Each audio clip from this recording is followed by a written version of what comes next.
ዱአውን አስተያየት ነው ወጥቋት ገርም ይላል እግረተ ማማጫማ ያደረገ ሁሉ ያስተያየት ምልክት ነው ሲያሳይ ማለት ነው። አንበጣ 5 ወር ይመጣል አለ። አንበጣዎች ሲባሉ እኛ የምንመለከተው ሳር የሚበሉት ነው አይደል? ተናጓል። ሳር የሚበሉ አይደሉም፣ ቅጠልም አይበሉም። የሚበሉት ሰው ነው። ዛሬ የተዘጋጀ ድሮኑ ምን አንበጣው ነው ማወቅ ያለብን ማለት ነው። በዚያ ነው ምልክት እየሰጠ ነው። ወጥቋት አንዳይሙ የጠፋ ነው አለ። ያቹን ደም የሰረባት ዛሬ ሁላችን ለመተኮስ አይደል ልጅ ብናረጋት ደም የሰረባት ደም ለማፍሰስ የሚመለከተው ምንድነው? ደም ነው አይደል?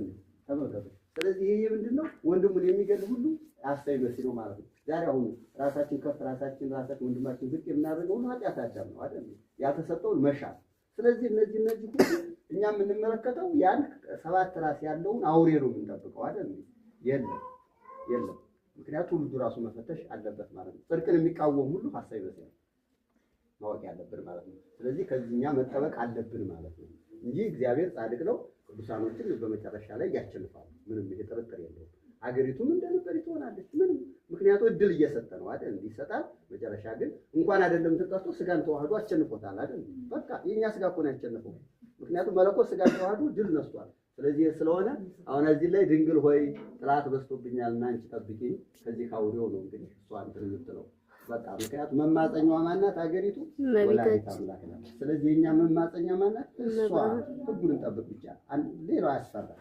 ይሄው ምንም ያስፈራል። ምክንያቱም ቅዱሳኖቹ እኮ ወደ እግዚአብሔር ሲሄዱ እንደ ሙሽራ ሆኖ ነበረ። እግራቸው የሾህ ጫማ ተጫምቷል። ከባድ ድንጋይ አንገታቸው ላይ ተንጠልጥሎ ሲሄዱ እንኳን እየዘመሩ ነበር የሚሄዱ። ለምን? ወደ አምላካቸው ይሄዱ። ምንድነው የሚያስፈራው? ይሄ አሁን ለምሳሌ ምድሩ ቀረና ምን የሚያደርገን ነገር አለ?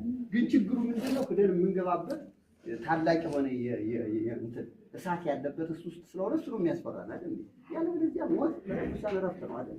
ምንም እኛ በዚህ እንትን መረበሽ የለብንም። ያ ክርስትናው ስለሌለ እምነት የሌለው ሰው ይፈራል አይደል?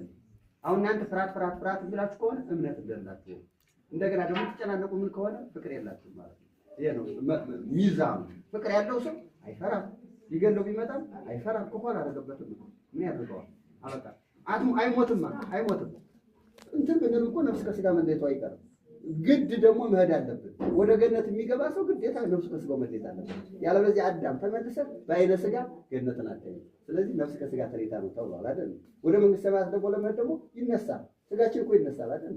ይሄንን አምነን ያለን ሰዎች እንዳይዛም መንቀጥቀጥ፣ መጨነቅ፣ ይሄን ማለት አብሮ መረበሽ የለብንም አይደል? በቃ ስለዚህ አሁን ይሄ ምንድነው? ይሄ አልባሳቶቿ ናቸው። ባህሎቿ ማለት አላይ ደግሞ ከአንገቷ ላይ መስቀል አስራ ላይ አስመራ አካባቢ ናት። ይሄ አፋር ክልል ነው። ይሄ ደግሞ